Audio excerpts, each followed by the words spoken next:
y pasamos con la primera de las mesas redondas en la que estarán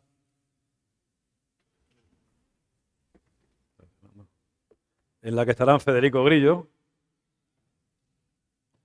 Marc Castelnou, Víctor Resco, que ya le veo por allí, que me tenía preocupado porque no le veía en la sala. Ir pasando, sentaros en la mesa.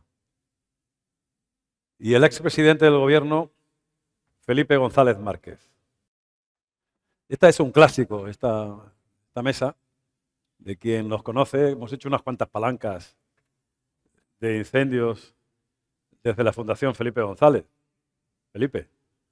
Y en todas las palancas que hemos hecho de la Fundación Felipe González, los clásicos, salvo algún problema de carácter técnico, algún incendio en Cataluña que impidió que Marc Castelnou estuviera en las jornadas que hicimos en marzo de 2023 en Cáceres, Marc Castelnou, Víctor Resco, Felipe González y yo, que me ponen siempre de moderador, ahora no le puedo echar la culpa a nadie, me he puesto yo solo, y siempre digo además lo mismo, yo soy más alborotador que moderador, por aquello de que me gusta animar el debate. Hoy tenemos también con nosotros a Federico Grillo, luego hablaré de él. Una persona que le tengo un gran cariño y una gran estima, y que además los que siguen la información de incendios, cuando hay algún gran incendio forestal en cualquiera de las Islas Canarias, se queda absolutamente boquiabierto escuchando las explicaciones y la información que Federico da sobre los incendios. Tengo algunos amigos que son del sector, que en ocasiones, por ejemplo, Artenara, Tejeda, incendios muy importantes que ha habido en el archipiélago canario, y dijo, qué pena que se acabe ya el incendio. Digo, hombre, ¿cómo dices eso? ¡Qué barbaridad! ¿Pena? Con la que estaba liando en Canarias. No, es que ya no vamos a poder escuchar más tiempo a Federico Grillo, que es un gusto oírle cómo explica los incendios. Luego tendrán ocasión de verlo. Yo creo que el rector, lo voy a utilizar como ariete, si me lo permite, nos ha dejado un balón botando. Los dichosos pirómanos. ¿Cuántas veces, Felipe, habremos hablado tú y yo de que en cualquier parte del mundo, cualquier gobierno del mundo, cualquier político del mundo, del gobierno, de la oposición, de izquierda, de derecha, medio pensionista, cada vez que hay un incendio inmediatamente aparece, ha sido provocado? Lo decía Juan Carlos, ¿no? Un pirómano.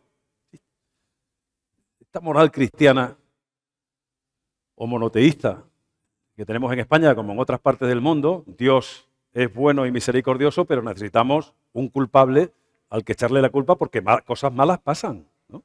Bien. A mí, que me gusta romper cristales, me vas a permitir que utilice el título de tus libros. Les voy a decir una cosa que les va a parecer una barbaridad a mucha gente, no a todas, obviamente, pero les va a parecer una barbaridad a mucha gente. Cualquier incendio provocado intencionadamente, a mala leche, por la mano humana, en el peor sitio que se puedan imaginar y en el peor momento que se puedan imaginar, va a ser siempre mucho menos dañino, va a hacer siempre mucho menos daño que si no se quema en ese momento y el rayo de una tormenta cumple con su obligación, digamos, natural. Porque será más tarde cuando se produzca ese incendio, consiguientemente habrá más carga de combustible, habrá más vegetación y por tanto el fuego va a ser mucho más intenso y mucho más difícil o imposible de parar. Por tanto, vamos a dejar las cosas claras para empezar el debate y para que nos quitemos ese mito. Víctor tiene un libro que habla de los ecomitos, que tanta distorsión nos crea y que tan difícil nos hace a veces que nuestro mensaje llegue con nitidez a la sociedad. No es verdad que los incendios forestales sean un problema de pirómanos. No es verdad que los incendios forestales sean un problema de incendiarios, que sería quizá el término correcto, puesto que pirómano es alguien que está loco. Yo ponía un ejemplo en Espejo Público este verano. Está Lorena con nosotros y después vamos a tener la suerte de poderla escuchar, ver la perspectiva de los incendios desde el otro lado de la pantalla, del otro lado de la televisión, y explicaba por qué razón digo esto, ¿no? Y si yo fumara, que he fumado muchas veces, muchos años, y sacara un cigarrillo con un encendedor aquí e intentara encender un cigarro, Lorena me paró inmediatamente y dijo, te echaría del plató. Bueno, está prohibido fumar, como saben, en cualquier sitio.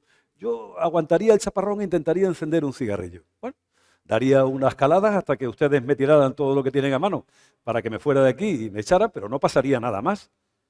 Pero si el encargado de mantenimiento del centro universitario, Rodrigo, se le hubiera esta mañana olvidado cerrar, voluntaria o involuntariamente, la llave de paso del gas, cuando yo intentara encender un cigarrillo, explotaría todo esto, moriríamos todos los que estamos aquí, se derruiría el edificio y media ciudad de Plasencia, para preocupación del alcalde, pues prácticamente desaparecería. ¿De quién es la culpa? ¿De un pobre tabacoinómano que intentaba encender un cigarrillo o de quien se dejó la llave del paso del gas abierta?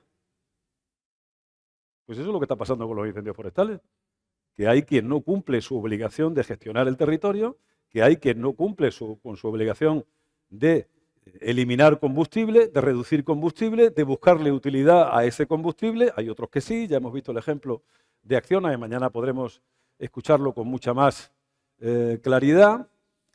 Y resulta pues que realmente lo que está haciendo el gas, la biomasa en este caso, es acumularse, acumularse y acumularse, y llega un momento en que por circunstancias naturales, artificiales, queriendo o sin querer, hay una fuente de ignición que provoca un incendio que cuanto más tarde en producirse, más grande va a ser y más difícil va a ser de parar. Hay también otras circunstancias, que son los elementos climáticos que antes no ocurrían. Preguntaba Juan Carlos Rodríguez Ibarra, ¿qué ha pasado desde 2003, en que se quemaron 40.000 hectáreas en Extremadura, a 2025, que se han quemado 53.000, creo que era el dato último que hemos podido ver? Tampoco es tanta la diferencia, 13.000 hectáreas en 22 años, no es mucha la diferencia. La diferencia está en el tipo de incendios que hemos tenido, ¿no? Los incendios de 2003 eran incendios de viento, había mucha carga de combustible ya, llevábamos 25 o 30 años de abandono rural, había todo ese tiempo en el que no se había gestionado el territorio y incendios que ya venían grandes de otras partes fuera de la región, Portugal, en el caso de Valencia de Alcántara y la Codosera, también en las Urdes, que provino del sur de Castilla y León, provocaron incendios que quemaron grandes superficies, pero no llegaron a ser incendios realmente intensos. El problema es que en 2025 hemos tenido incendios mucho más intensos que entonces, que se han originado aquí, la mayor parte de ellos por causas naturales, las tormentas, el rayo de Jarilla, que tantas veces hemos mencionado en las redes sociales y en los medios de comunicación durante este tiempo, pero no podemos apagar ese tipo de incendios como apagábamos los incendios en 2003. Entonces no había influencia que hubiéramos reconocido entre la inestabilidad atmosférica y las cargas de combustible propias del incendio. Apagar los incendios en 2025 como se apagaban en 2023 es suicida. Es poner a los medios de extinción en peligro, es poner a la población civil que vive en el entorno forestal en peligro y es no tener en cuenta una realidad climática que es la que verdaderamente marca la diferencia. Mañana tendremos ocasión de hablar, cuando analicemos el incendio de Jarilla, en concreto de ese incendio y de los demás, no solamente el de Jarilla. Hubo varios incendios en ese mismo espacio de tiempo que realmente por sí solos hubieran sido dramáticamente espectaculares y habrían creado seguramente un nivel de preocupación en la opinión pública tan grande como el que creó el de Jarilla, como por ejemplo en Llerena, una zona de pastos y algo de matorral, que se quemen casi 6.000 hectáreas, 5.850 hectáreas. Es que es algo absolutamente inaudito, que no nos ha pasado nunca, ¿no? Pero es que se queman al mismo tiempo 3.500 hectáreas en el entorno de Aliseda, Sierra de San Pedro, 3.200 hectáreas en el entorno de Albuquerque, Sierra de San Pedro también. Por cierto, queman 80 nidos de buitre negro y hay algunos que estaban diciendo hasta el día anterior que no se interviniera en la gestión forestal de esos espacios y ahora se quejan porque se han quemado 80 nidos de buitre negro que están en peligro de extinción, que también hay que reflexionar sobre eso, y además se quemaron otras 3.500 hectáreas un poquito hacia afuera de la Sierra de San Pedro, en los llanos de Cáceres y Sierra de Fuente con el incendio de Casar de Cáceres. Es decir, incendios muy poderosos, cada uno de ellos por sí mismo hubiera sido un incendio que hubiera llamado la atención a la ciudadanía. En ese enorme bucle de incendios que tendremos ocasión de hablar a continuación con los que han estado analizándolos, pues realmente llegaron a pasar desapercibidos todos. Nada más nos acordamos de Jarilla. Si no hubiera existido Jarilla, nos estaríamos acordando de Llerena, nos estaríamos acordando de Aliseda, nos estaríamos acordando de Albuquerque o nos estaríamos acordando de Cassar de Cáceres. Yo creo que voy a empezar por Marc Castelnau, para poner el listón alto y para ponérselo difícil a Víctor, a Fede y a Felipe González. Y voy a empezar con una pregunta, a ver si se quiere arrimar un poco al toro. Marc, yo le he dicho a algunos amigos y a algunos compañeros que a veces no sé si es justicia divina o justicia natural, vendría mejor hablar, ha propiciado que los incendios verdaderamente intensos, no tienen nada que ver con ellos, sí, con la forma de actuar sobre ellos, se han producido precisamente en zonas en las que las direcciones políticas, no hablo de colores, solo las direcciones políticas de los servicios de extinción niegan el cambio climático. Es decir, no tienen analistas de incendios que de verdad sepan mirar lo que saben ver los verdaderos expertos.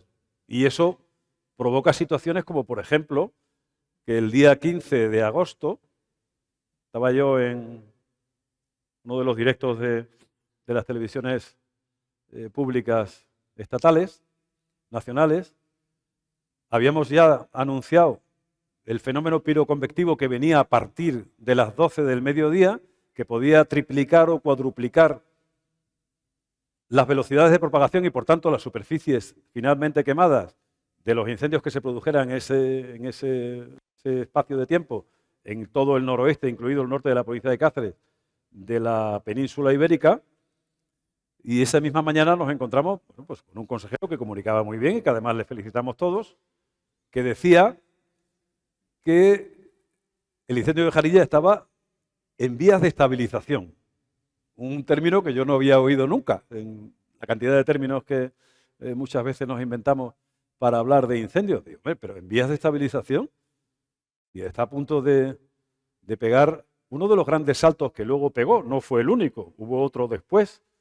El incendio de Jarilla en aquel momento tenía 4.800 hectáreas quemadas. En ese momento, amanecer del día 15 de agosto. En el amanecer del día 16 de agosto tenía 12.500 hectáreas quemadas y estaba en vías de estabilización.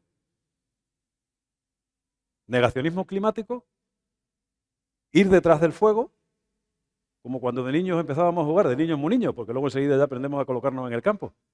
Empezábamos a jugar al fútbol en el patio de la escuela y íbamos todos, los 22, los 11 de un equipo y los 11 de otro, corriendo detrás del balón. Si el balón iba para allá, todos detrás del balón para allá. Si el balón venía para acá, todos detrás del balón para acá. Hay que parar, hay que colocarse, hay que ver el espacio en el que se está produciendo el incendio y hay que ver dónde se puede hacer frente y en qué momento se puede hacer frente. Mañana vamos a entrar más a fondo con este incendio, pero tampoco se me olvida que Marc Castelnau en un momento determinado, en esos días, que hablábamos 3 y 4 y 5 veces al día, le dice, hombre, están concentrados en la zona sur del incendio, es decir, hacia Plasencia. Es verdad que el viento venía en ese momento hacia acá, pero le quedaban 2 horas para virar justo en dirección noreste.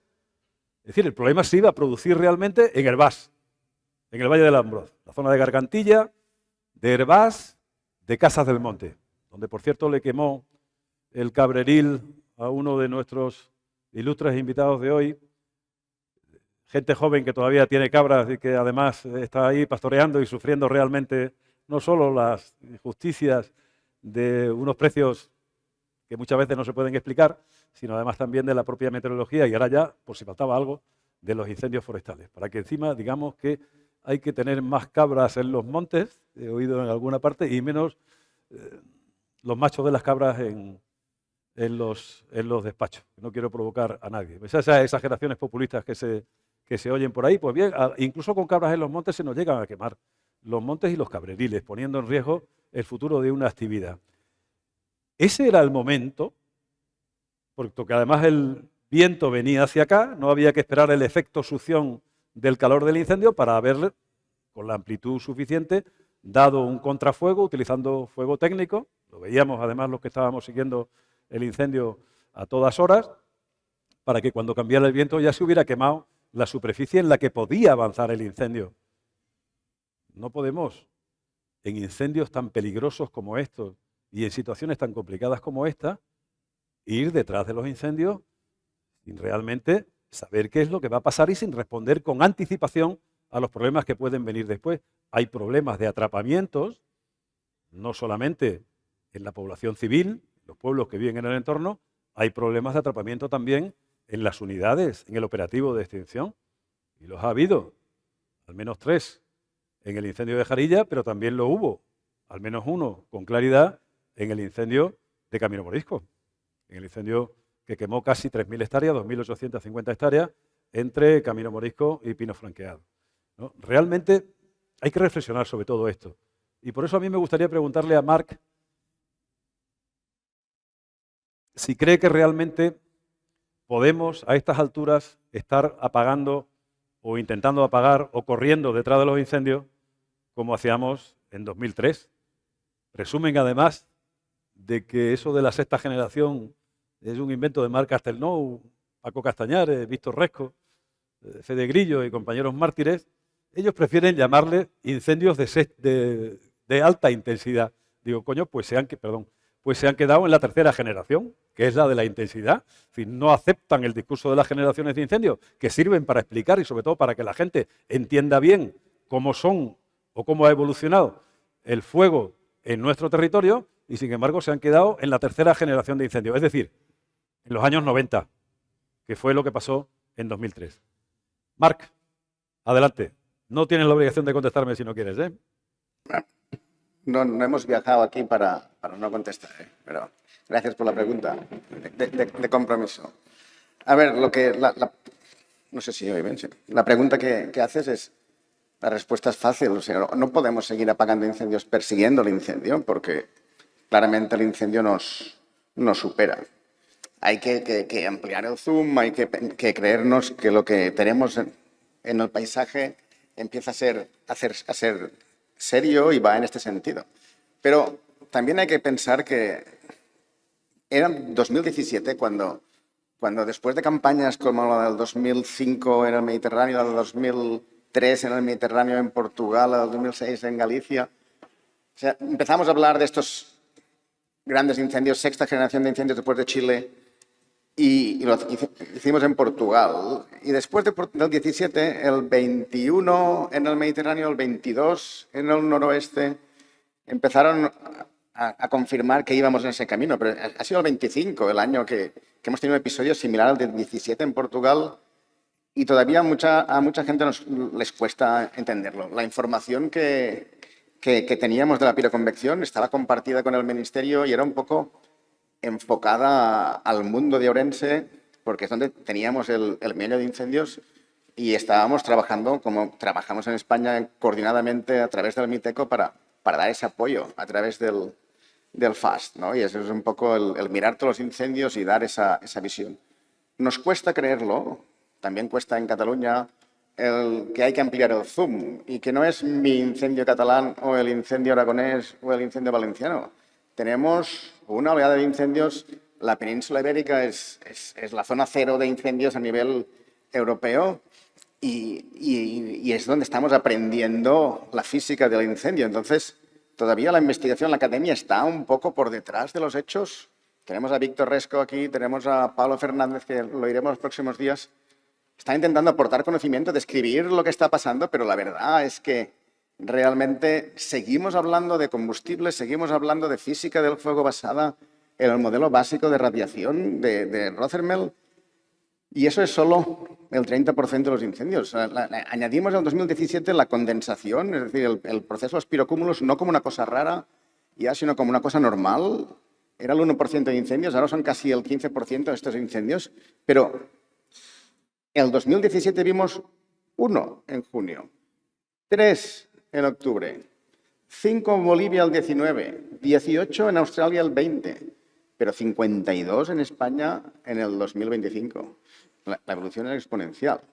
Y entonces, nos cuesta hacer ese cambio, el subir y pensar, este incendio va a ser uno de esos incendios. Entonces, para nosotros hacemos los modelos y lo miramos y vemos, tiene la posibilidad de serlo, ¿no? Pero un poco, el sábado estábamos en Cataluña con el tema de la Dana y dijimos, hoy va a ser el día de la lluvia, y no. Y el domingo dijimos, bueno, hoy no va a ser tan grave el día de la Dana. O sea, todavía hay una incertidumbre muy grande en ese sentido. Entonces, no podemos, con el conocimiento que explica el 30% de la física del incendio, que es la combustión, atacar incendios o gestionar incendios que funcionan por combustión más condensación, es decir, crear el pirocúmulo y crear la caída del pirocúmulo. Ese pistón de condensación, de condenso, libero calor, subo, precipito, básicamente enfrío el aire en el entorno porque me evaporo y caigo al suelo y expando, ese proceso que vimos tan claramente en Portugal 17, ahora es casi normal. Pero estamos hablando del 17, cuando toda la vida los incendios habían sido de combustión, ahora aparece la condensación. En marzo del 24 es la primera vez que medimos una onda gravitacional de incendios. La gente no es consciente, pero desde Cataluña escuchábamos los incendios de Galicia y de Extremadura por ondas gravitacionales en la atmósfera. Esas ondas gravitacionales comprimen el incendio sobre el suelo y son ondas que se producen cuando el pirocúmulo, la nube, dobla la capa límite atmosférica y la capa límite atmosférica presiona contrariamente la columna hacia el suelo. Entonces, ese proceso añade propagación y es otro proceso nuevo, con lo cual la física del incendio, hay tres grandes procesos o tres motores de incendio que son combustión, condensación y compresión. E intentamos, como bien has dicho, trabajar los incendios solo con el primero. Pero es que la ciencia solo conoce el primero, el segundo lo entiende, pero todavía no lo modeliza, el tercero todavía lo tiene que confirmar. Pero los bomberos nos estamos enfrentando a eso, con lo cual la situación es grave. Hemos pasado un agosto donde mucha gente ha aceptado por fin que estamos donde estamos. Pero también tenemos que entender que en conjunto la península ibérica, incluyendo Portugal y las autonomías españolas, no colapsó. A nivel de incendios mantuvimos la respuesta, la coordinación y la visión. El mismo hecho de que pudiésemos explicar, cuidado esto hoy o ojo esto mañana por la tarde, es esa coordinación. Yo creo que eso es bueno y que tendríamos que fijarnos que hemos tenido la capacidad en 5 años, del 17 hasta ahora ha pasado muy poco tiempo, de empezar a incorporar ese conocimiento. Este 2025 tiene que servir para que la gente entienda que con 1/3 del conocimiento de lo que está pasando no podemos solucionarlo. No necesitamos más medios. Tenemos los medios, tenemos la capacidad y tenemos el conocimiento. Lo que necesitamos es creerlo, coordinarnos y entender lo que es, por muchos medios, sin gestión de territorio, ante estos medios no van a poder hacer nada. Con gestión de territorio tenemos los mejores medios del mundo y podremos hacerlo. Y ojo, lo que hemos visto este año es solo, según los cálculos, es solo el 62% de lo que hubiese podido ser.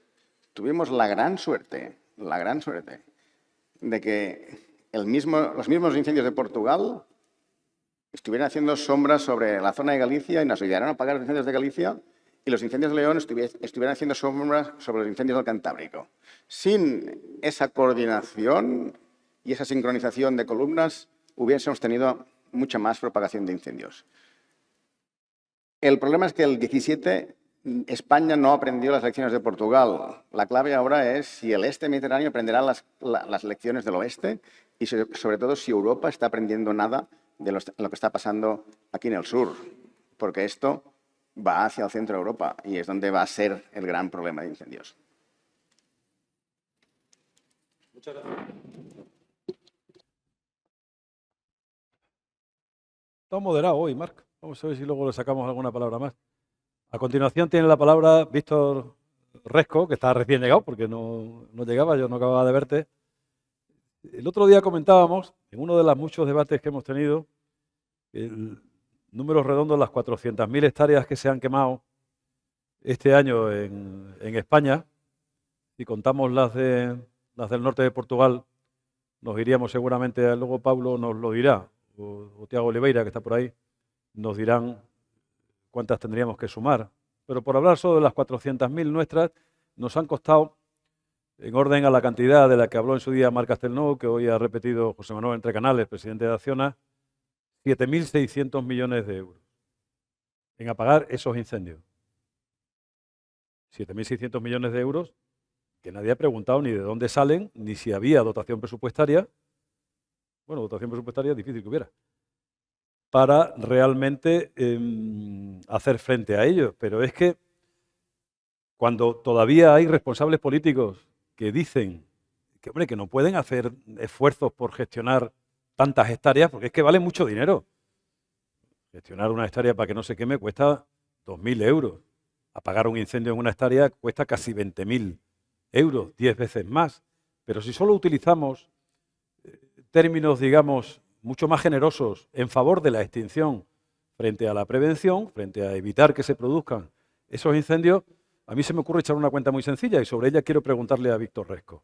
Es decir, con la mitad de los 7.600 millones de euros que nos hemos gastado este año en apagar los incendios en esas 400.000 hectáreas, es decir, con 3.800 millones de euros, en cómodos plazos de 10 años a razón de 380 millones de euros anuales, habríamos tenido esas 400.000 hectáreas perfectamente gestionadas y no se habrían quemado.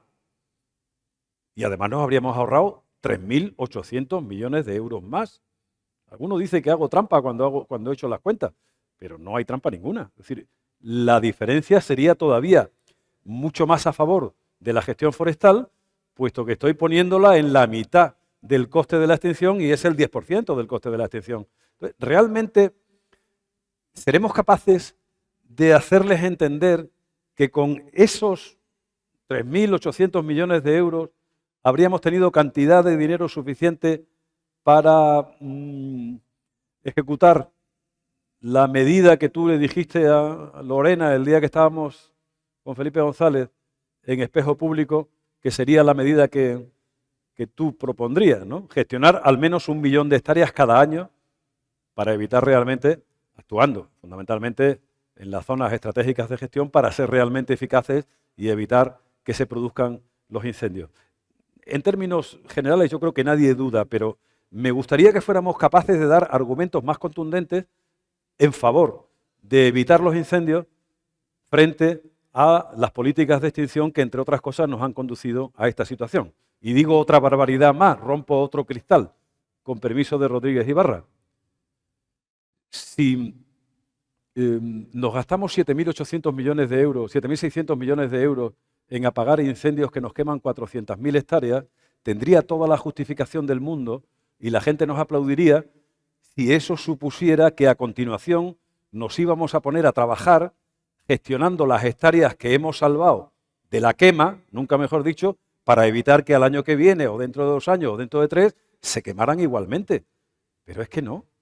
Nos hemos gastado 7.600 millones de euros para apagar incendios en 400.000 hectáreas y ya podemos irnos preparando para gastarnos otros 7.600, 8.000 o 9.000 o 10.000, porque sabe Dios lo que ocurrirá el año que viene o dentro de 2 años en función de cómo están las cargas de combustible y cómo viene la meteorología. ¿Seremos capaces, Víctor, de que esto nos lo entiendan alguna vez?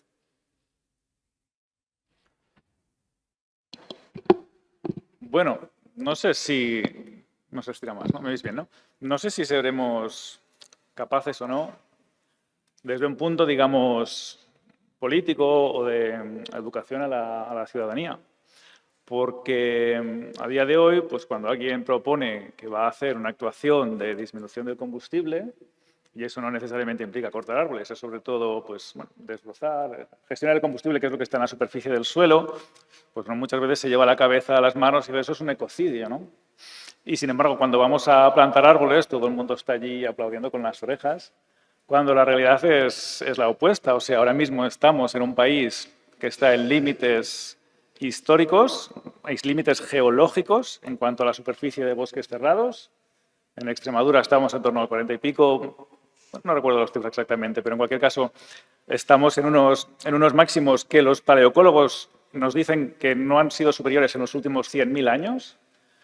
Y cuando estás en el techo, pues bueno, puedes seguir subiendo Eso es difícil, lo más probable que hagas es que o te mantengas o bajes, ¿no? Yo creo que estamos en el momento en el que vamos a empezar a bajar de esta superficie forestal que está en sitios históricos, en lugares históricos. Y la cuestión es cómo vamos a lograr bajar esta superficie forestal. Aunque bueno, también han quemado muchos matorrales, ¿eh? No solamente han quemado zonas arboladas. Este año en particular han sido un incendio, un verano donde han quemado muchas zonas con matorrales y estamos en un momento de transición. Estamos en un momento de transición por la conjunción entre este cambio climático y esta falta de gestión forestal. Y creo que estamos realmente viendo el alumbramiento de un nuevo régimen de incendios. Lo comentamos en el 2022, cuando vimos ese que empezaba a rebotar el área máxima de incendios forestales después de muchas décadas de bajar. Comentábamos entonces en las jornadas que tuvimos en Toledo como probablemente lo que en el 2022 fue extremo, en 15 años más tarde sería la norma, porque era lo que nos decían los modelos climáticos, y dentro de 30 años, pues años como el 2022 serían particularmente fresquitos, ¿no? Años particularmente benignos. Este año hemos empezado a ver la constatación de aquello que ya anunciamos en 2022. Estamos viendo este rebote en cómo está en la superficie forestal quemada, cada vez se nos está quemando más. Y frente a esta disyuntiva es que cómo queremos gestionar los montes, quién queremos que se encargue de esta nueva realidad, de bajar la superficie forestal por debajo de estos máximos geológicos, de gestionar todo este matorral. Lo podemos hacer nosotros a través de la bioeconomía, a través del desarrollo rural, o lo puede hacer la naturaleza.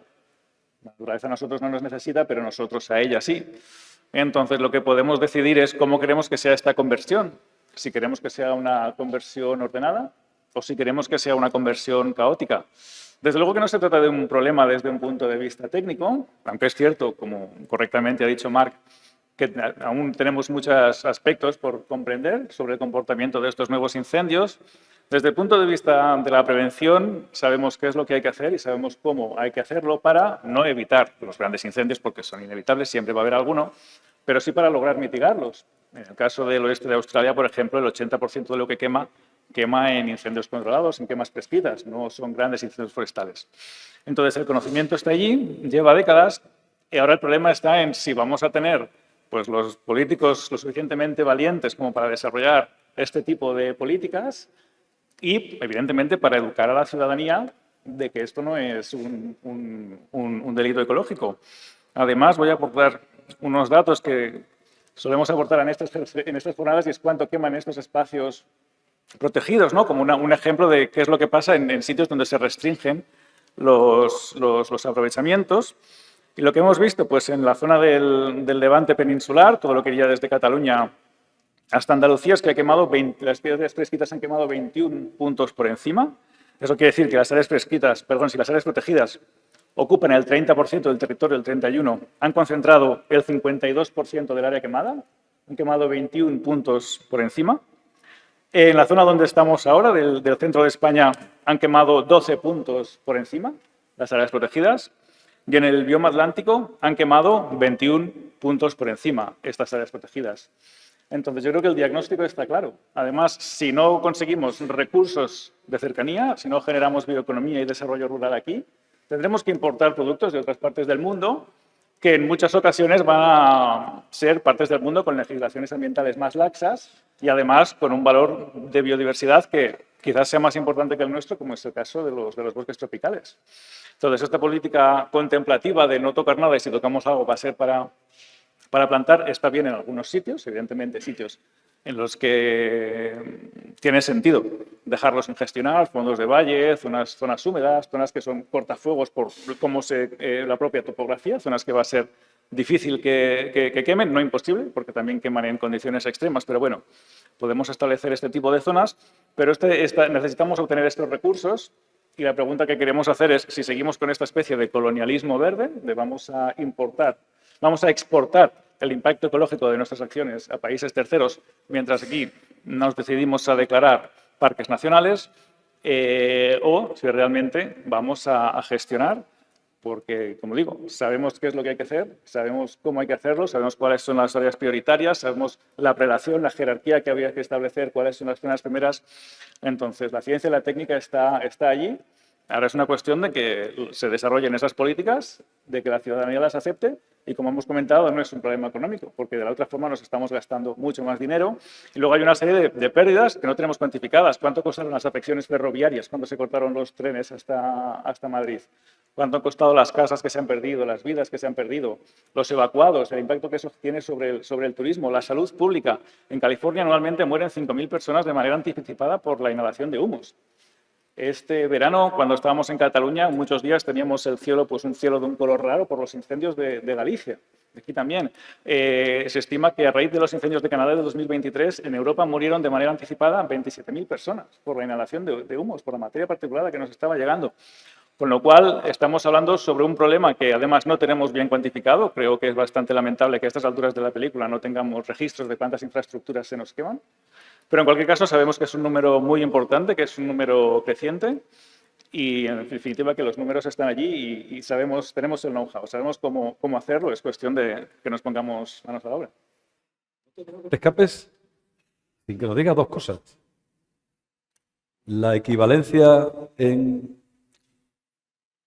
energía liberada por el incendio de Jarilla, en términos de energía liberada, una, y dos, lo que ha supuesto para multiplicar los efectos negativos sobre el calentamiento global que, por otra parte, estamos tratando de mitigar con las políticas que estamos haciendo. Es decir, cuánto CO2 hemos liberado a la atmósfera como consecuencia de los incendios del episodio de junio. Pero si me lo permites, aunque sea muy brevemente, cuéntanos la energía liberada por el incendio de Jarilla, que me interesa mucho ese dato. Sí, y sobre todo quiero que lo escuche el alcalde de Jarilla, que está por ahí, y algunos otros responsables municipales y autonómicos y provinciales que hay en la sala. Sí, nosotros, utilizando datos de satélites del Meteosat, estamos cuantificando la potencia radiativa de los incendios, la energía que emiten, para ver cómo está cambiando esto, ¿no? Estamos viendo cómo cada vez liberan más energía los incendios, sobre todo por la noche. En cuestión del incendio de Jarilla, el incendio de Jarilla emitió 657 terajulios. ¿Esto qué quiere decir? Little Boy, la primera bomba que se lanzó en Hiroshima, fueron 63 terajulios. En el incendio de Jarilla fueron 657 terajulios, es decir, 10 bombas atómicas. En el momento que emitió máxima radiación, que nosotros pudimos medir, porque esto es con Meteosat. Meteosat, el problema que tiene es que cuando tiene una nube, como el propio pirocúmulo, el satélite no lo ve, con lo cual en realidad estamos infraestimando la cantidad de energía. Seguramente nos hemos dejado 2 o 3 bombas atómicas por el camino. Pero el momento en el que lanzó más energía fueron 6.000 megavatios. Recordemos que Almaraz, por ejemplo, genera 2.000 megavatios con sus 2 reactores. El incendio más grande de la península, que ha sido el de Trancoso, con 62.000 hectáreas, emitió el equivalente a 29 Little Boys, a 29 bombas atómicas. Y en el caso de la energía que hemos liberado, si sumamos todos los incendios de este verano, estamos hablando de 400 bombas atómicas, la energía liberada, o casi el equivalente a la energía que generaría un reactor de Almaraz. No podemos sustituir, pues no quiere decir que si gestionáramos esa superficie y la pusiéramos en un horno de biomasa, en una caldera de biomasa para generar electricidad, no generaríamos esa energía, porque tenemos las interacciones con la atmósfera que son lo que están realmente aumentando esta concentración, ¿de acuerdo? Con reactores de biomasa no conseguiríamos esa energía, no conseguiríamos sustituir a un reactor de Almaraz, pero eso es el equivalente de toda la energía que hemos perdido este año en estos incendios forestales, el equivalente a casi un reactor nuclear, a un reactor de Almaraz o a 400 bombas atómicas. Muy bien. ¿Nos has contado lo de las emisiones a la atmósfera? 19 millones de toneladas. 19 millones de toneladas, que vendría a ser como 2/3 partes de las emisiones de la industria, pero nuevamente la forma como se calculan las emisiones de CO2 es en base a estos sensores con los cuales nosotros medimos la intensidad.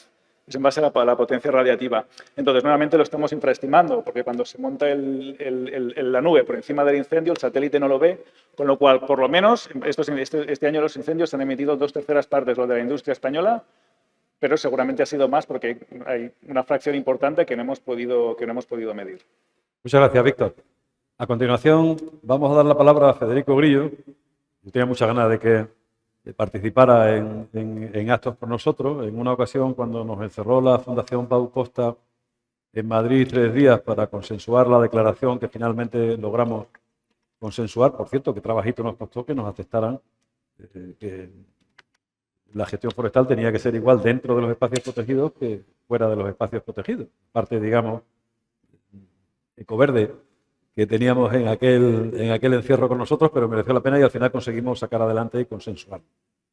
Me decía Fede, me decía, Paco, no me invitas nunca. Digo, oye, que está en Gran Canaria, es que está lejos.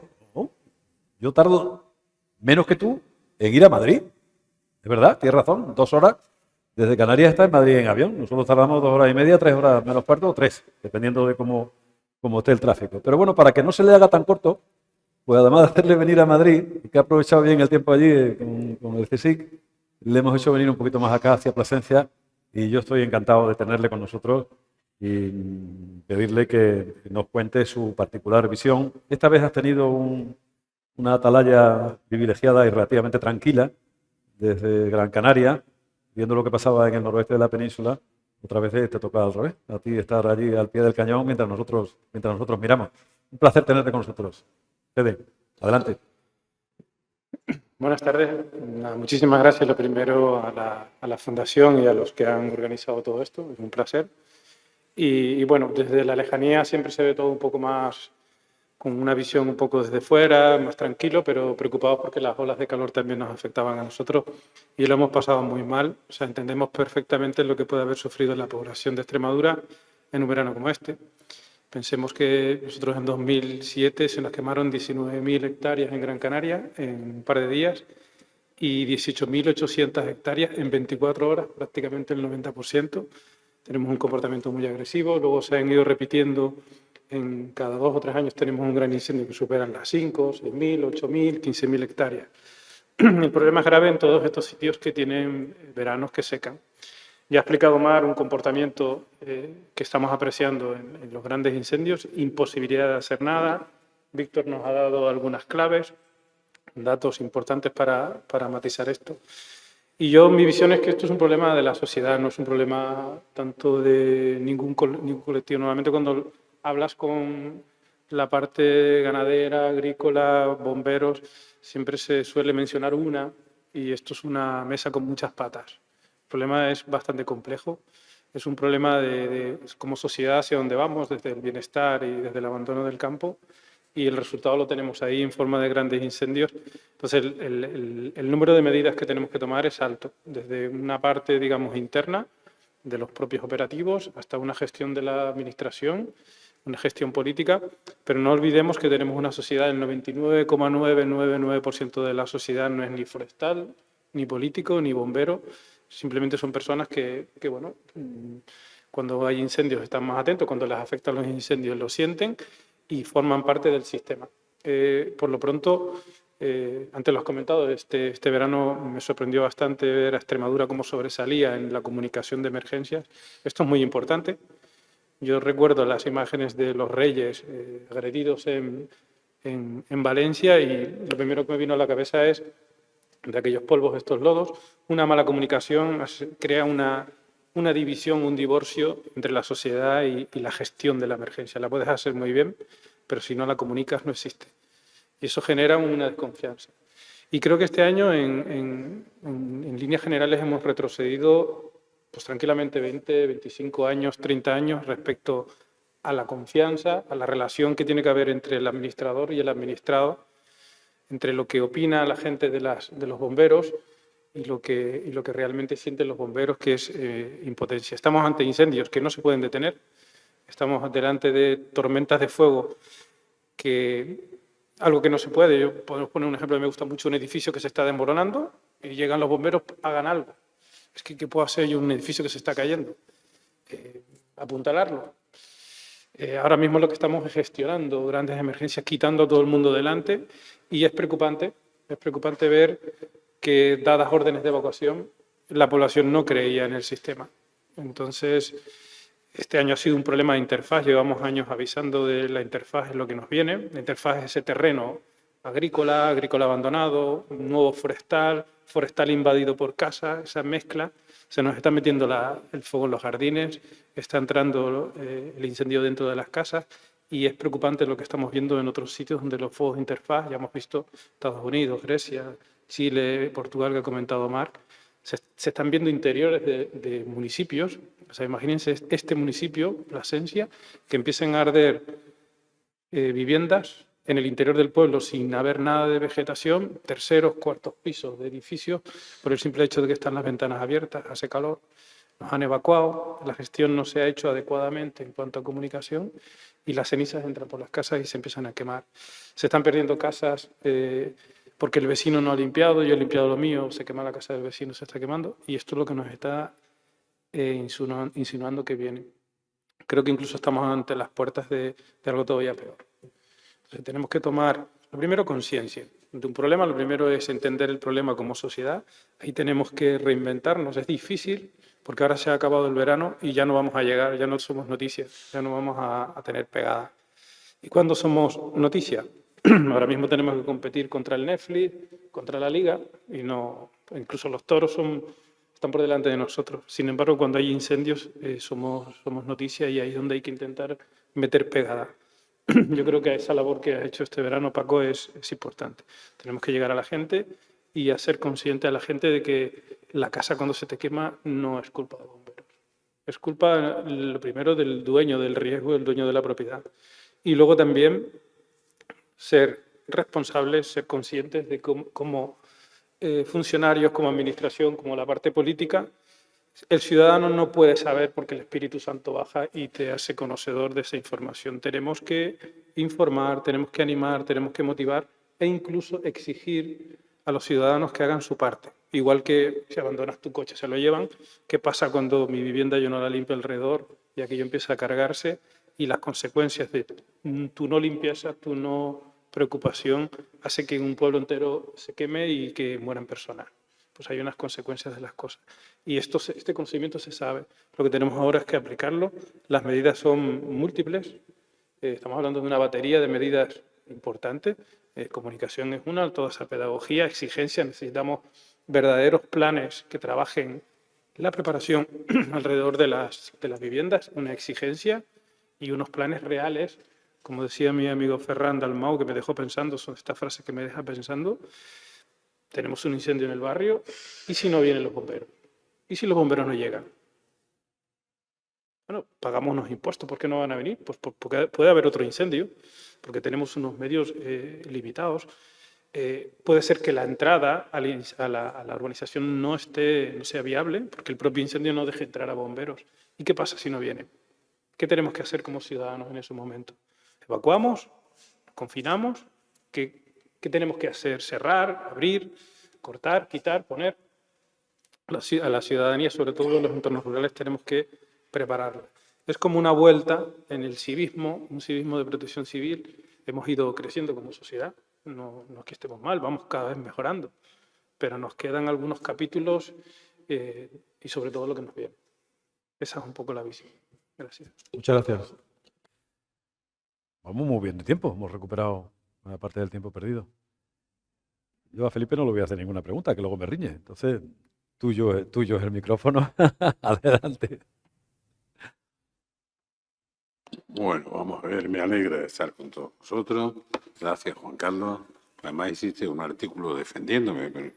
Gracias por invitarme, estoy encantado. A pesar de estar lesionado, estoy encantado de reencontrarme con Mar y con Víctor. Contigo es la primera vez que estoy y estoy encantado también de hacerlo. Y yo les debería decir solo amén. Es decir, yo aprendo de estos señores.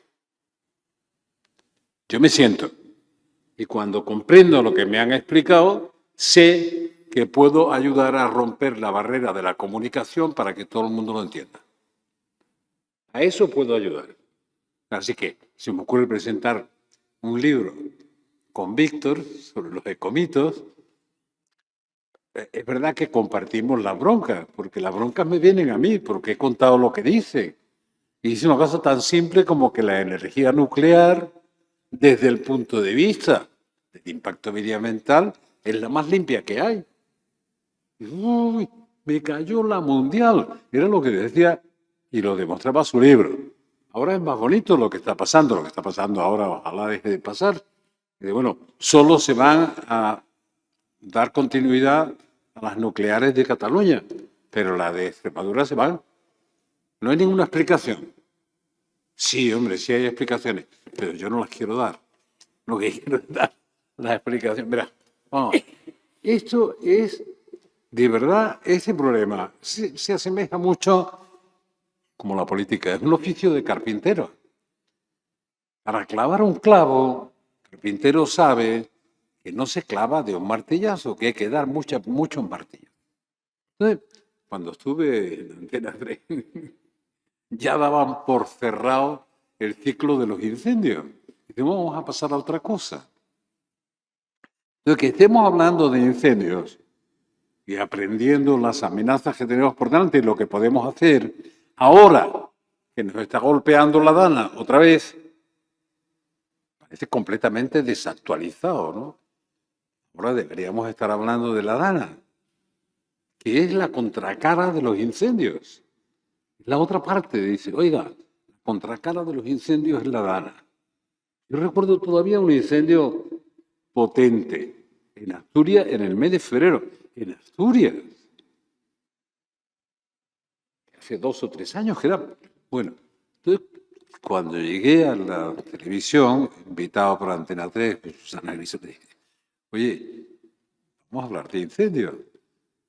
Es que hay otras cosas que también, sí, yo sé que aquí cada vez más la vida en general y la información en general es una carrera de galgos detrás de una liebre mecánica que no sabemos quién maneja.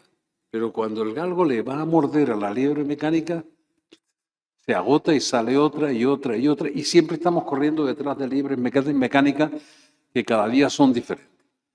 De incendios habría que hablar, no digo que había que apagarlos en invierno, en el sentido figurado tiene mucho sentido de prevención. Había que estar hablando todo el año para que la gente tomara conciencia, igual que en lo que se corresponde con las danas, que en mi época eran gotas frías. Yo me pasaba 3 o 4 meses siguiendo a EMET. Criticamos mucho, pero la EMET lo hace bien, no lo hace bien. Les contaré una anécdota. La he contado 2 veces. Nunca ha pasado la barrera de la comunicación, a lo mejor desde Cáceres pasa. Con lo mal que lo pasamos hace un año, con las consecuencias dramáticas que tuvo en la Comunidad Valenciana, y no solo, pero en la Comunidad Valenciana, todo el mundo decía que había fallado esto, que había fallado lo otro. Incluso las cosas que nos funcionan razonablemente bien, las menospreciamos para cubrir nuestras responsabilidades. No, el que falló fue este, el que falló fue este. Que es parte de lo que quería decir Paco respecto de los incendiarios en general, ¿no? Pero el año pasado fue curioso que cuando se producen los primeros avisos de AEMET sobre lo que se venía encima, y yo he estado años siguiendo ese fenómeno que llamábamos gota fría, inmediatamente reacciona el gobierno japonés. No el japonés que teníamos aquí, el gobierno de Japón. Y reacciona comunicando a sus ciudadanos en la zona que salgan de la zona que hay una amenaza de inundaciones graves. El gobierno de Japón se enteró en el mismo momento y le dijo a los ciudadanos salgan de esta zona por pura precaución. Y nosotros llevamos un año discutiendo quién se enteró, quién no se enteró y por qué se enteró. Mientras tanto, cientos de personas víctimas de esta tragedia. No podemos seguir así, no, es absurdo. Igual que es absurdo decir, los incendios no van a pedir permiso, va a haber siempre incendios, no van a pedir permiso para saber dónde está el límite de la competencia autonómica, ni siquiera de la nacional. A veces decimos, como pasaba, el año pasado fue, en Canarias sí. En Canarias tienen la ventaja esa, ¿no? Sí, pero me recuerda algo que ahora mismo está demasiado vivo. Se puede gobernar un archipiélago, pero no un archipiélago terrestre. Es el gran problema de la solución de Palestina. Es muy difícil por eso. Pero en todo caso, quiero decir,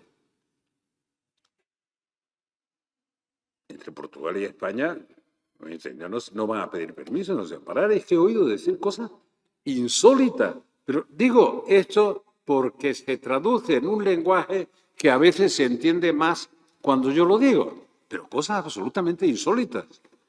Es decir, no, una persona de absoluta buena fe, responsable político, no muy orientado, es decir, bueno, pero qué inconveniente que suba la temperatura del Mediterráneo.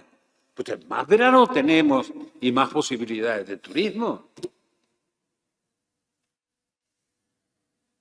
¿Qué se puede contestar a eso? Vas a decir, no, el cambio climático, tal. Es una onda completamente distinta. También hoy decía un responsable en Galicia, no de los principales, pero da igual, a un responsable decir, no, nosotros tenemos que tener una política exclusivamente gallega en la lucha contra los incendios forestales, porque Galicia es aparte de todo lo demás.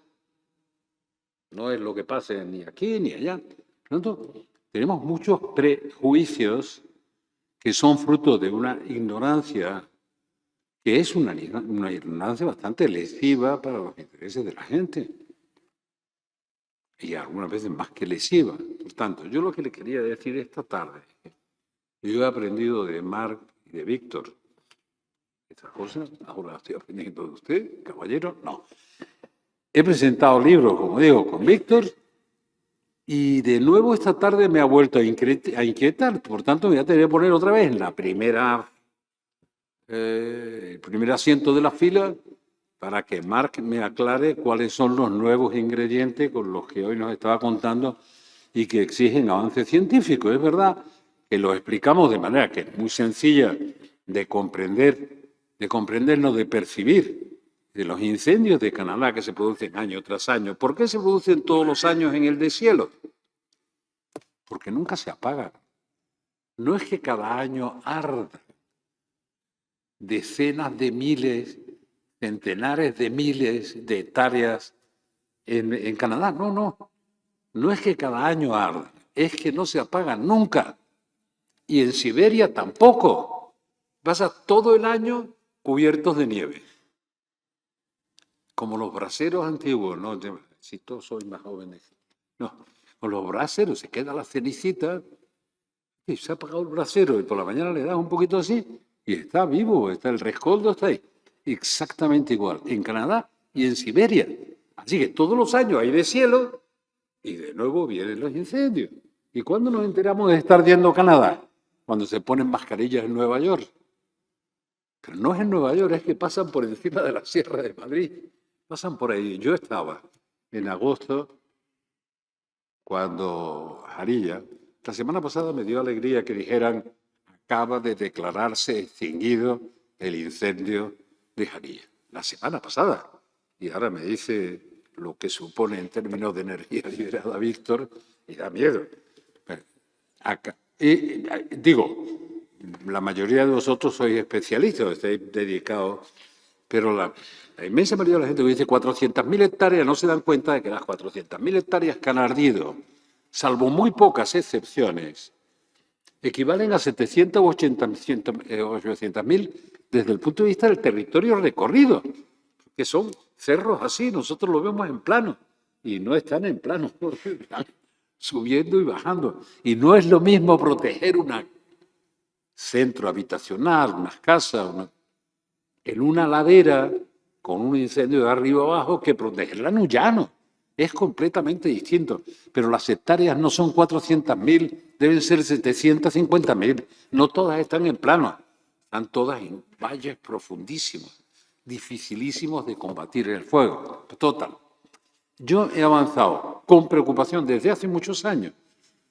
Verás, la anécdota a veces conduce a la categoría, ¿no? Y yo estuve 3 días en Ibiza hace unos 20 años. Y estaba en una casa que no estaba en la playa, en el mar. Estaba en medio del monte. Estaba cerca del mar, pero en medio del monte. Y para llegar a esa puñetera casa había como 7 u 8 kilómetros de un camino de piedra. Camino por el que los coches cuando se cruzaban, normalmente de todo terreno, tenían que aparcar para que pasara estrechamente los trenes. y se tocaban, los pinos se tocaban por arriba unos a otros, por arriba del camino unos a otros. Y si uno miraba a la derecha o a la izquierda del camino, hacía 600 años, no, desde que se vivía del fijo carbón en Ibiza, que hace ya unos años que se vive de otra cosa, está lleno de maleza, lo que llamamos combustible, lleno. Yo llegué a la casa y digo, como empieza a arder esto, que los pinos se tocan incluso por encima de la casa, aquí no sale nadie vivo. Y empecé a comentarlo otra vez.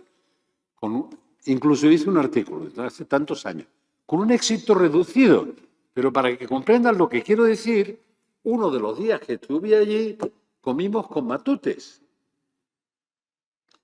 que era el que más mandaba en Ibiza, ¿o no? Durante toda la vida. Mandaba mucho Matutes en Ibiza. Bueno, y estábamos contando eso, me angustia.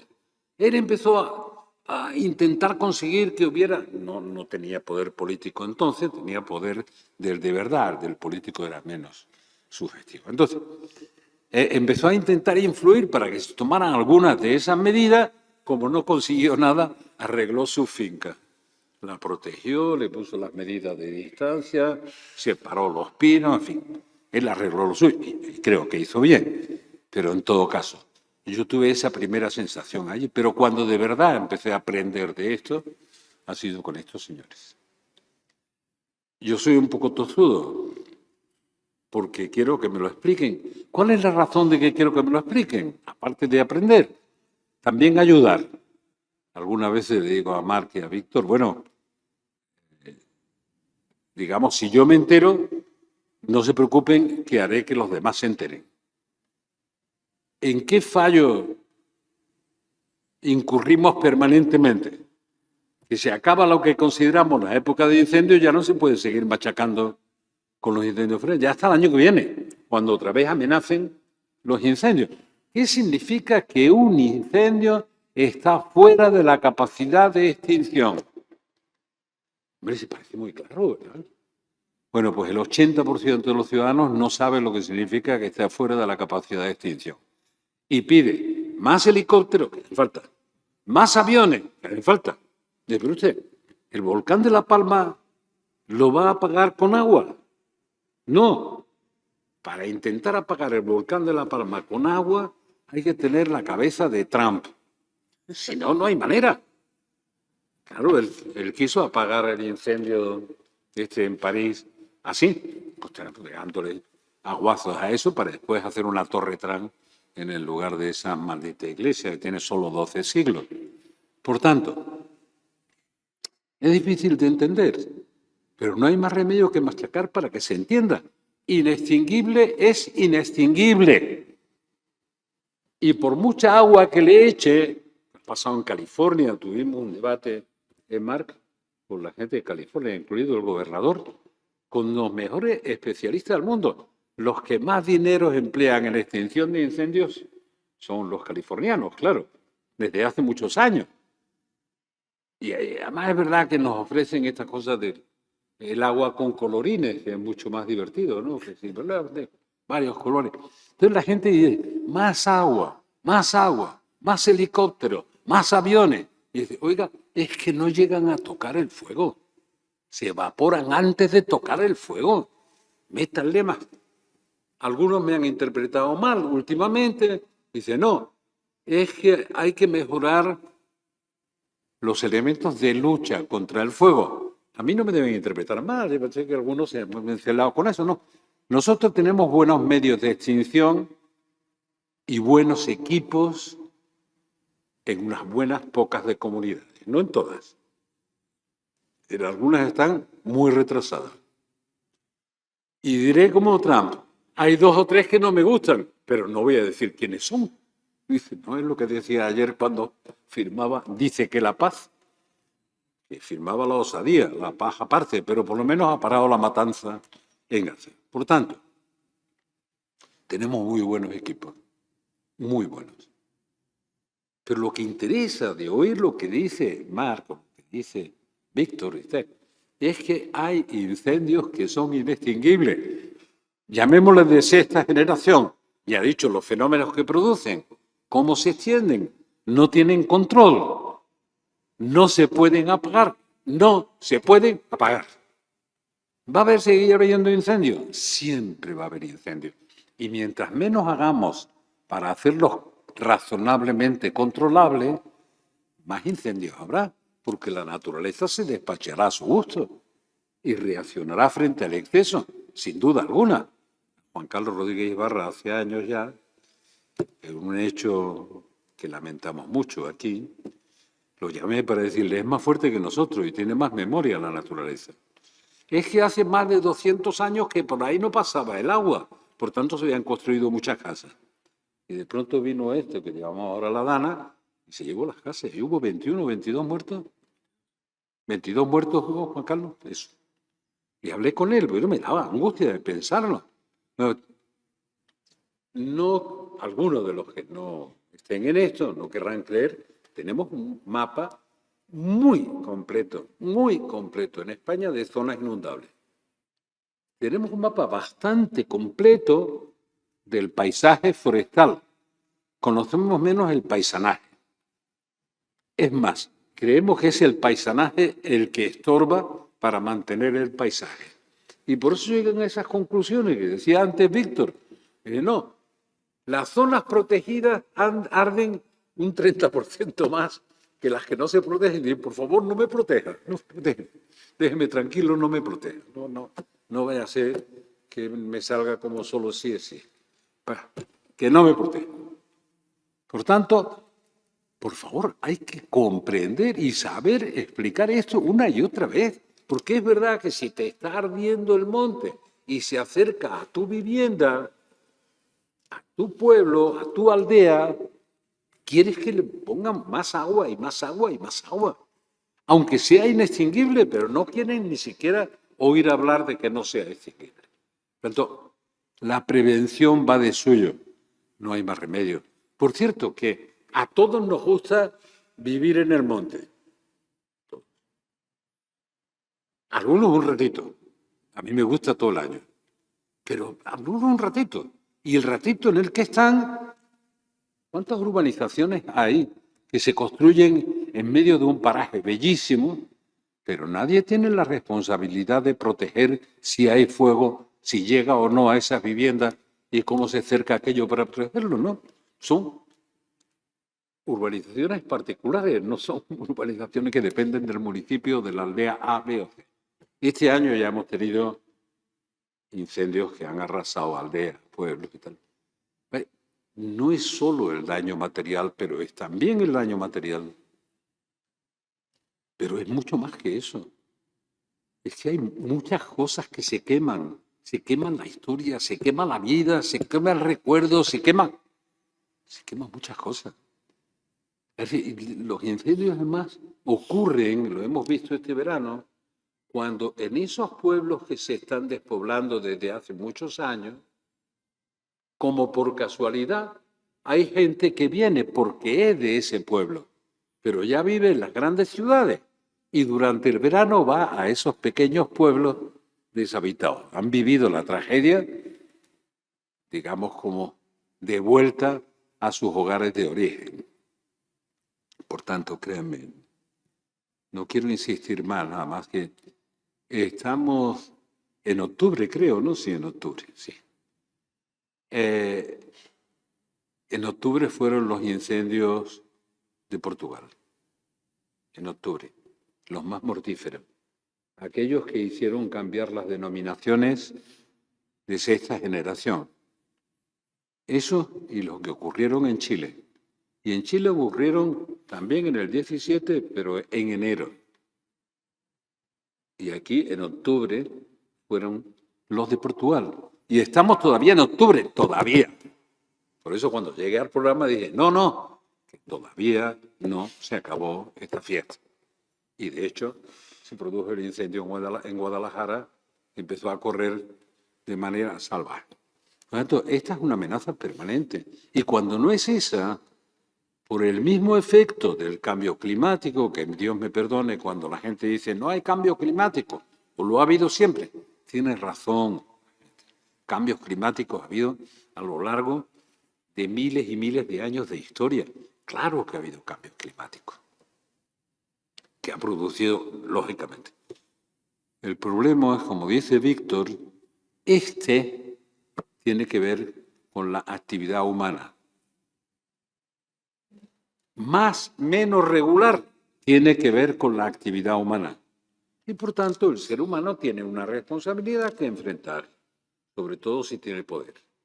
Si tiene poder, tiene que actuar. Pero tiene que actuar además de verdad, diciendo las cosas como son. Por favor, diciendo a la gente un incendio es inextinguible, significa que no se puede extinguir. Punto. ¿Va de suyo? Sí. Pero hay que explicarlo otra vez para que se sepa que no se puede extinguir. Por tanto, hay que tratar de evitar que lleguen a ser inextinguibles. Evitar que haya incendios. No lo vamos a evitar. Siempre va a haber incendios. Siempre. Aquí hay algunas iniciativas que son preciosas y ojalá avancen, como esta del mosaico. Ojalá avancen esas iniciativas, porque es muy espectacular verlo y sobre todo verlo desde arriba. Y es razonable pensar por qué arden algunos espacios más que otros. Y no me refiero que ardan más los espacios protegidos, que eso es una contradicción en sus términos, porque es necesario entonces no protegerlo, no. De los no protegidos, algunos están más preservados. Entre otros, los que tienen una historia de bienes de común y bienes de propio, que la gente son los propios guardas la gente de los pueblos, son los propios guardas del monte. Vamos a ver.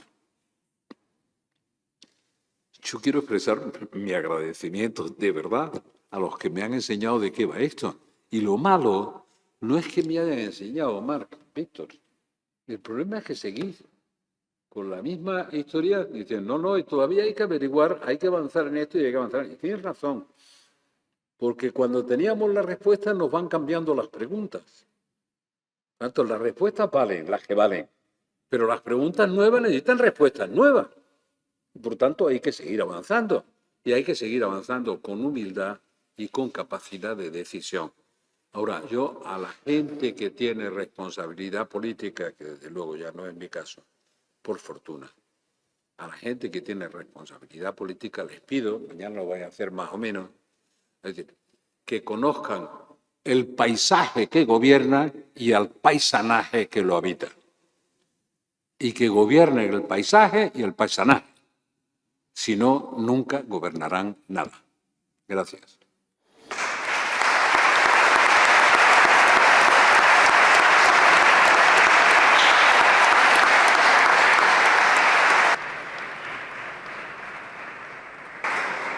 Como nos hemos portado muy bien y hemos recuperado un poco el tiempo perdido en los previos a la inauguración, que llegamos tarde, y la inauguración, vamos a intentar 2 o 3 minutos más por cada uno para hacer alguna reflexión final. Luego pararemos un momentín para cambiar de sitio y subirá Lorena para contarnos la experiencia de los medios de comunicación desde el otro lado de la pantalla, que es bien interesante. Yo creo que este año hemos conseguido romper la barrera del sonido en cuanto a la comunicación con la gente, en cuanto a la preocupación de la gente y en cuanto a llegar al gran público que hasta ahora no habíamos llegado. Gracias a los medios de comunicación, pero también gracias a la envergadura del problema y a la preocupación que ese problema generaba en los ciudadanos, que necesitaba respuestas más allá de las cosas estas simples a las que se refería Juan Carlos Rodríguez Ibarra en la intervención de su inauguración, ¿no? Lugares comunes que son tan utilizados generalmente por unos y por otros. Pero realmente una vez que ha pasado el problema, ahora estamos en la cara B de ese problema, que es el riesgo de inundaciones, la cara de la misma moneda, como decía Felipe González, vosotros consideráis, volvemos a empezar por Marc, vosotros consideráis que realmente la gente se ha dado cuenta ya, de verdad, que este problema no es una cosa puntual que haya ocurrido este año porque haya sido una situación extraordinaria, como por ejemplo puede ser un terremoto o puede ser un volcán, como el de La Palma o cualquier otro? ¿Creéis que la gente percibe con nitidez que estos incendios han venido para quedarse y que cada vez van a ser más grandes y van a crecer de una manera exponencial, como estamos viendo en los últimos 8 o 10 años, de Pedrogao Grande para acá o de Valparaíso en Chile para acá. Marc, ¿tú crees que la gente es consciente de eso? ¿Debería estar más preocupada de lo que puede en un momento determinado estar? A ver, yo creo que sí, pero con matices. O sea, el hecho de que te hayas pasado 15 días en Madrid comunicando es porque hay conciencia. El trabajo de Fede desde Canarias cambia muchas cosas. Víctor Resco está en todas partes. Hay mucha gente de comunicación que está en esto y bueno, básicamente el mensaje general empieza a hablarse de paisaje. Al principio yo creo que nos hemos dado cuenta como país. Otra cosa es que como país estamos empezando a tomar medidas. Pues como todo, uno para poder curarse tiene que aceptar que está enfermo. Y estamos en ese proceso, creo yo. Pero bueno, yo creo que estáis vosotros para esa misión. A mí me preocupa más el otro mensaje, el otro colectivo que nos ha dado cuenta o que nos cuesta dar cuenta. Ahora nos estamos fijando mucho en Galicia, pero este verano hay incendios que han avanzado a 6.000 hectáreas hora en una zona cereal como es el de Guissona, en Cataluña, y que tuvimos suerte de que no impactó en una población de 20.000 personas, porque si no estuviéramos hablando de otras cosas. Pero hay otro incendio, que es el peor del verano, con diferencia a nivel de intensidad y a nivel de piroconvección, que ha pasado totalmente desapercibido, y que es lo de Tres Cantos, en Madrid. Y no estamos aprendiendo de estos incendios, o sea, tendríamos que estar aprendiendo.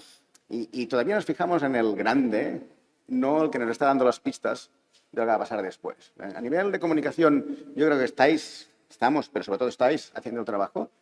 A nivel profesional tenemos que reflexionar mucho más, tenemos que compartir mucho más, porque tenemos que aprender y sobre todo tenemos una obligación con el resto de Europa, porque lo que estamos viendo en la península ibérica son las lecciones que tendrá que aprender Europa para lo que le viene encima. Entonces ahí es un poco la asignatura pendiente. Nos estamos explicando a la población, tenemos que hacer gestión, pero entre nosotros no estamos compartiendo los detalles de esa propagación que nos permitirían aprender.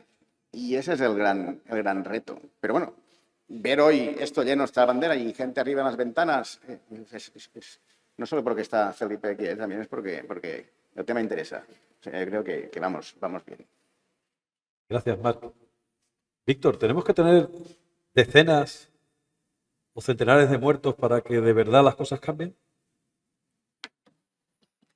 Sí, ese fue el titular que me sacaron el otro día, ¿no? En una entrevista que me hicieron en la que dije que a cuántos muertos estábamos de que se tomaran medidas. Inspirado en la canción esa de Bob Dylan, de Blowing in the Wind, aunque de una forma menos poética, claro. No lo sé, no sé a cuántos estamos. Yo creo que todos los que estamos aquí conocemos, hemos perdido amigos o familiares en los incendios. Y es un drama pues, que lo hemos vivido más cerca o más lejos, ¿no? En función de cada uno. Pero es un drama que afecta al mundo rural, pero no solamente afecta al mundo rural. El mundo rural es la primera línea. Y creo que a nivel comunicativo tenemos que explicar que también afecta a la gente que vive delante del Pirulí, a la gente que vive delante de Coixerola, delante de la torre de comunicaciones, porque si no, no vamos a lograr cambiar nada. Y hemos visto lo que ha pasado en Los Ángeles a principios de año, en 2019 en Mati, en fin, es un problema que está afectando cada vez más al mundo urbano, va a afectar cada vez más al mundo urbano. Hemos hablado antes del problema de salud pública. A nivel de protección civil, perdemos a más personas en incendios, un 5% más de personas en incendios que en atentados terroristas. Es un problema de protección civil de primer nivel. Y no somos conscientes. No llama la atención cuando un ingeniero de montes desarticula un gran incendio forestal a través de medidas de prevención. El ministro de Agricultura no se cuelga ninguna medalla. Pero cuando la Policía Nacional desarticula una célula yihadista antes de atentar, allí el ministro de Interior sí que se puede colgar una medalla, ¿no? Entonces, esa es la barrera que tenemos que acabar de cruzar también con esto de la comunicación. Y muchas veces, aunque la gente pueda entender que sí, que necesitamos que los montes están sucios y todo esto, que es un mensaje que cala entre el pueblo, luego también tengo compañeros que dicen que van a hacer una actuación perimetral de protección en una universidad, en una urbanización, les explican lo que tienen que hacer, la gente más o menos lo entiende, llegan con las máquinas y la gente se encadena a los árboles. Incluso en obras de protección periurbana, que se te va a quemar la casa. Cuesta entender, porque creo que esta imaginería Disney, ¿no? Esta visión tan Disney de la naturaleza, no cala solamente por el lado racional de las personas, sino también por el lado emocional, y romper esa batalla es algo que cuesta bastante. Pero bueno, en ello estamos, ¿no? Muchas gracias, Víctor. Fede, has hablado y yo estoy de acuerdo completamente contigo que lo importante que es la comunicación, ser capaces de explicar lo que está pasando y conseguir que la gente nos entienda. Con independencia de que no todo el mundo comunica bien y no todo el mundo o en todas partes se comunica por parte de la persona adecuada. A mí me producía mucha tranquilidad escuchar, creo que no era lo único, escuchar a Federico Grillo al lado del presidente de la comunidad autónoma. Le he visto además con más de un presidente de diferentes partidos, además, en la comunidad autónoma, explicando realmente lo que estaba pasando, lo que estaba haciendo el incendio, cómo lo estaban combatiendo y cómo lo iban a combatir en los siguientes días, los siguientes momentos, ¿no? Cómo habían conseguido también pararlo en un lugar en el que habían hecho quemas prescritas, han utilizado el fuego como vacuna para evitar los grandes incendios. Mañana tendremos aquí a Domingo Molina y a Paulo Fernández, que son dos auténticos especialistas en las quemas prescritas, que seguro que van a dedicar buena parte de sus intervenciones a explicarnos realmente la importancia que tiene el uso del fuego para evitar los grandes incendios. El fuego es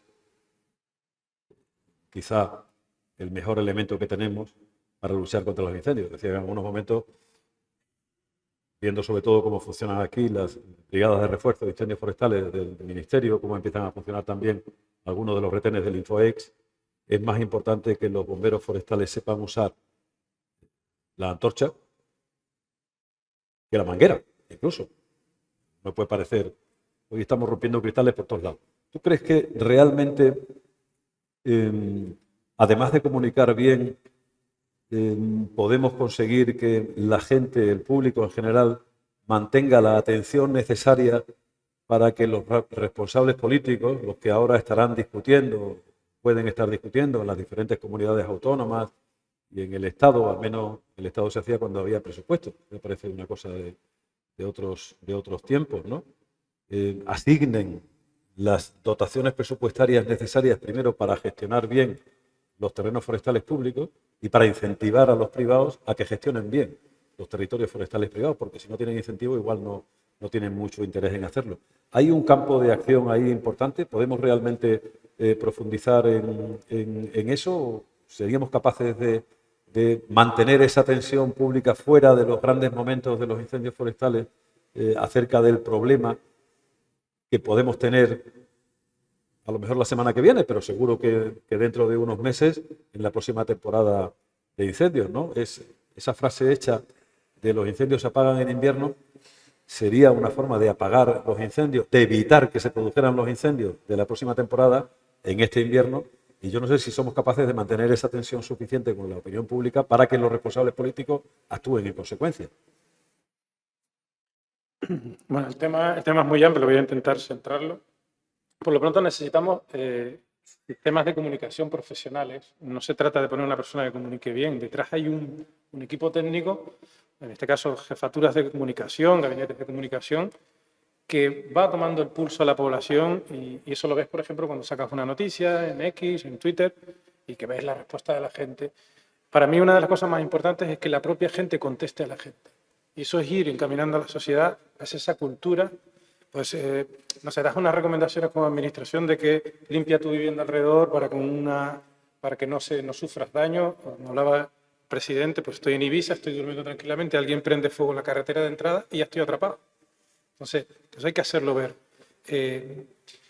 Una vez que hemos comunicado a la gente, que la gente ya empieza a ser consciente, pues te saltará alguien diciendo no, que no dejan tocar nada. La propia gente contesta. Yo creo que es uno de los objetivos. Tenemos que la propia sociedad censure el bulo, la propia sociedad censure las malas actitudes o sobre todo el no a todo. Que tenemos ahora mismo una parte de la sociedad que es no a todo lo que plantea la administración.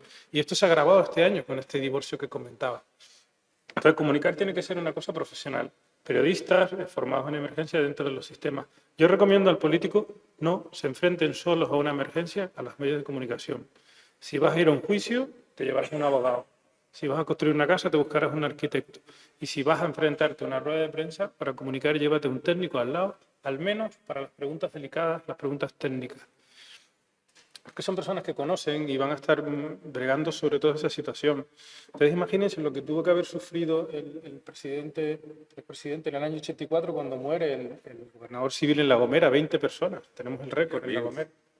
Además era también socialista, también amigo de mi familia. Una situación de gestión, estamos hablando de personas como todos los demás que sufrimos y demás, y necesitan, en este caso, un asesoramiento respecto a la comunicación.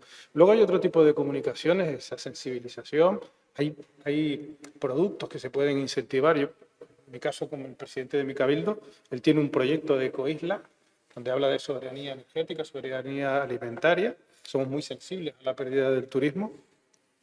Y encaja muy bien el paisaje mosaico, el kilómetro cero, todo lo que incentivar a la población, apaga incendios comprando vino de la zona, comprando papas de la zona. Son políticas que se tienen que desarrollar desde esa parte de la administración. Ideas, tenemos que reinventarnos y copiarnos. Nosotros hemos copiado a Extremadura el concepto de paisaje mosaico y estamos encantados. Estamos deteniendo incendios de copas que llegan a las crestas donde tenemos instalaciones carísimas y se bajan a superficie, se quedan en longitudes de llama de un palmo y podemos apagarlo.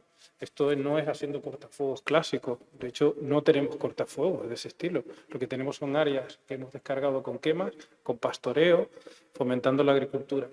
Respecto a si hemos llegado a la población en un sitio donde hemos avanzado muchísimo, pues no. La inmensa mayoría de la población sí, vale, lo entiende, como el cambio climático, hay que emitir menos, pero nadie quiere luego ponerse a currar. Estamos viendo tímidamente cómo aumentan las superficies de limpieza en las viviendas, hay gente que empieza a verlo, y necesitamos un efecto rebaño de que, bueno, aquel no limpió y el resto de vecinos censuren. Datos como la cobertura alrededor de los chalés y de las viviendas en toda la zona centro de la península con cipreses arizónicas, es rodearte de gasolina. A la llegada del impacto de un incendio tienes cipreses, que es malísimo. Entonces, cuando veamos que los cipreses se van sustituyendo por otras cosas mucho más húmedas, más turgentes, pues estaremos impactando realmente y generando un cambio. Y esto es a base de ser pesado e insistente, visitar las organizaciones por parte de los bomberos. Tenemos los bomberos acuartelados, trabajos silvícolas, pero bueno, vamos a salir a los barrios, vamos a enseñarles a hablar con gente, asesorar, tocar. Mire, ¿se ha fijado que tiene usted una palmera, tiene usted esta vegetación? En caso de incendio esto no va a ser defendible, un concepto importante. Esto, incendios fuera de capacidad de extinción, vamos aumentando esa conciencia ciudadana y bueno, trabajo queda evidentemente. Muchas gracias, Fede. Con 14 años de presencia activa en la sala de máquinas del Gobierno de España y otros tantos casi en la Unión Europea, hablar de un gasto de 3.500 millones de euros al año, que podría ser lo que supusieran las dos medidas estrellas que nos hizo Lorena, por elegir una sola, a Víctor Resco y a mí, en aquel programa de Espejo Público, puede suponer un gasto del orden de 3.000, 3.500, 600 millones de euros. Es un gasto inasumible por el Estado, por el presupuesto público español, sobre todo teniendo en cuenta dos cosas: la ayuda de la Unión Europea y la financiación comunitaria, y además la aportación o la colaboración público-privada para el aprovechamiento energético, por ejemplo, como es la propuesta que ha hecho José Manuel Entrecanales y que mañana desarrollarán los responsables técnicos de Acciona. ¿Es una cantidad inabordable, inasumible? No, lo contrario. No, es perfectamente asumible y además economiza mucho, o sea, ahorra mucho lo que va a ser gasto público inevitable cuando tenemos lo que vemos, el panorama en que han quedado algunos territorios con los incendios. A mí me da tristeza, a mí personalmente me da mucha tristeza pensar que un incendio, me da igual, la provincia de Zamora va a seguir avanzando hasta que llega el incendio que hace 3 años ya destruyó miles y miles de hectáreas en la propia provincia de Zamora. ¿Dónde está el cortafuegos? ¿No? Ya lo hicieron hace 3 años en otro incendio así. Y es verdad las cosas que dice Paco, esto de incendiario o no incendiario, que yo había habido, no me acuerdo cuánto era, eran como 400 o 500 rayos de tormentas secas. Y de esos 400 o 500 habían 7 habían prendido puntos de fuego, ¿no? Pero que pasa que es un incendiario complicado de detener, ¿eh? 900 cayeron la tarde de Eso, bueno, Jarilla eso es. y prendieron 17 incendios. Eso sí, bueno. Entonces, la pregunta que me interesaba era la que hiciste con carácter general. ¿Hay más conciencia de eso? En general, sí. Yo creo que avanza. Este verano, digamos que la información ha sido muy contundente, muy interesante, muy reiterativa. Es verdad que hay gente que la deriva después hacia el conflicto político. Yo, por ejemplo, casi nunca he discutido sobre cuáles son las causas de que aquí haya mucha más masa forestal. ¿Es el abandono de las zonas rurales y tal? Sí. Pero cuando constato que en Bolivia ha habido incendios mucho más feroces que los nuestros, con el fenómeno contrario, que no solo no se abandonan zonas rurales, sino que se ocupan zonas que antes eran zonas de monte o de bosque o de lo que sea, bueno, el fenómeno no es exactamente el mismo. Tiene que haber algunos denominadores comunes, pero no me importa no empezar por discutir en abstracto el cambio climático, sino de lo que pasa. Pero nos vamos a encontrar con ciudadanos que te van a decir siempre, en verano siempre ha hecho calor. Pues sí, pues si tenemos de ministro de Salud en Estados Unidos a un Kennedy que dice que no hay que ponerse vacunas. ¿Quién le va a pedir responsabilidad a este hombre si hay una epidemia, no hay vacuna y mueren 5 millones de americanos por no estar vacunados? Y puede estar en lo cierto. En España tenemos un montón de terraplanistas, algunos muy próximos de los que conozco, que la Tierra es plana, pues sí, han llegado hasta el borde y se han caído, ya lo han comprobado. O sea, de esto vamos a tener, y en estas sociedades, que son sociedades cada vez más influenciadas por estos nichos de redes sociales conspiranoicos y estas cosas van a ocurrir. Ahora, ¿en general hay más conciencia? Sí. Por ejemplo, hay más conciencia en la juventud de lo que existía hace algún tiempo, sin duda alguna. Se puede encontrar una canalización a la energía, incluso a la rabia que genera a veces constatar que se pueden hacer cosas que no se hacen. A mi juicio, sí. Hay que canalizar eso, que es una nueva toma de conciencia. Pero este año yo he visto los informativos, además, dando el humo de Jarilla por encima de la casa donde estoy, ¿no? Prácticamente 3 semanas de agosto así, ¿no? Por tanto, y viendo la información. Y la información ha sido muy contundente y muy eficaz. Ha llegado a mucha gente. Es verdad que se torcía la información cuando la información se mezclaba, digamos, con la pelea política. Se mercenarizaba. Y enseguida, no, el responsable es este, el responsable es el otro. Sí. Me dan ganas de recordar una y otra vez que el incendio puede empezar en las Urdes. Y ya será el incendio de las Urdes. Pero a lo mejor solo tocan 100 hectáreas de las Urdes. Y 5.000 de Salamanca, pero ya no es de Salamanca, es de las Urdes.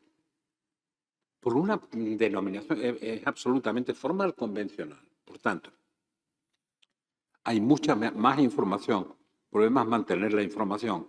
Hay que intentar explicar que el fenómeno de las danas que estamos sufriendo terribles estos días, a las que obviamente después de la experiencia vivida se está respondiendo más eficazmente, no digo que se están evitando, se está respondiendo más eficazmente, tiene mucho que ver con el anterior. Por tanto, no hay que olvidar el anterior porque van a venir de vuelta. Cuando hay grandes incendios durante un año, parece que durante los siguientes hay menos incendios y se va acumulando combustible. Los años lluviosos hacen primavera muy florida, muy frondosa, y veranos secos que son realmente más peligrosos, pues es un problema de sentido común. Eso incluso me lo sé yo por mí mismo, ni siquiera me lo han explicado Óscar y Víctor. ¿Se ha avanzado? Sí. ¿Hay que seguir insistiendo? Sí.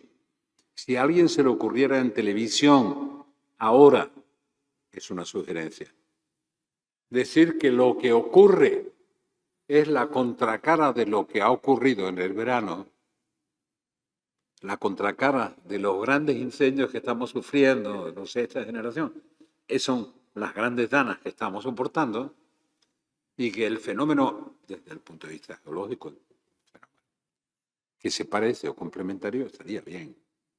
Digo, yo cuando veo los informativos, no digo ya los debates, que eso me aburre más, pero los informativos me dan ganas de contestarles, que se equivocan. Dice que Trump no se le ocurrió decir, es el único ejemplo, y nos vamos.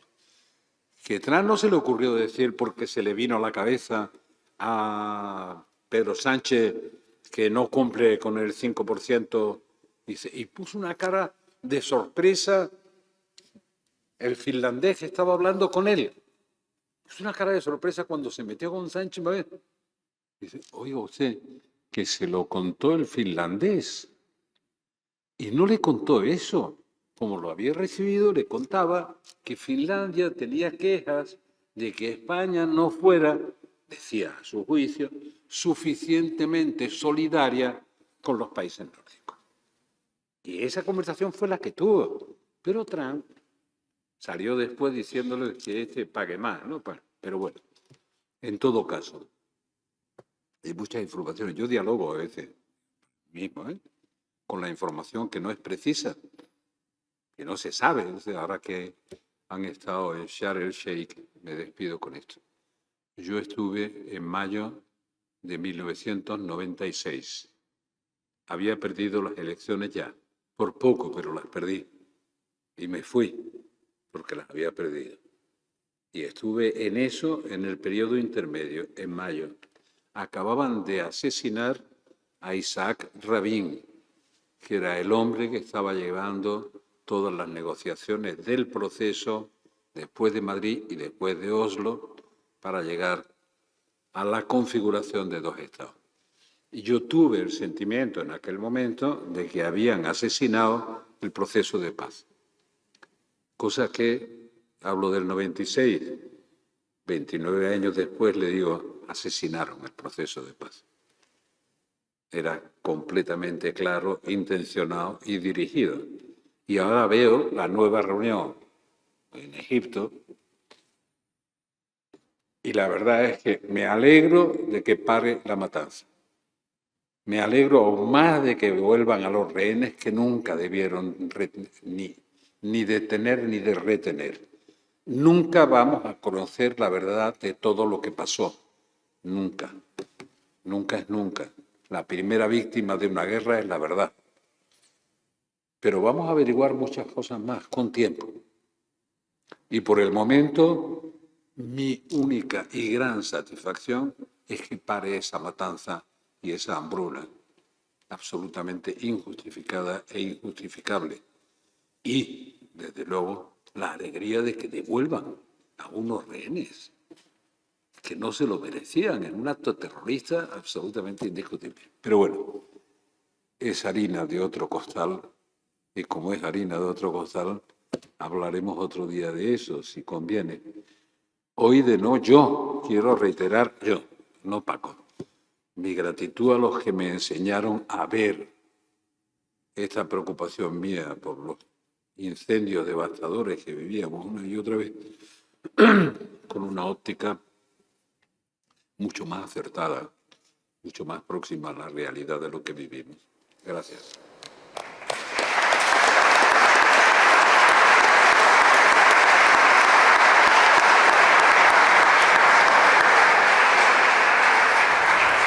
Muchas gracias.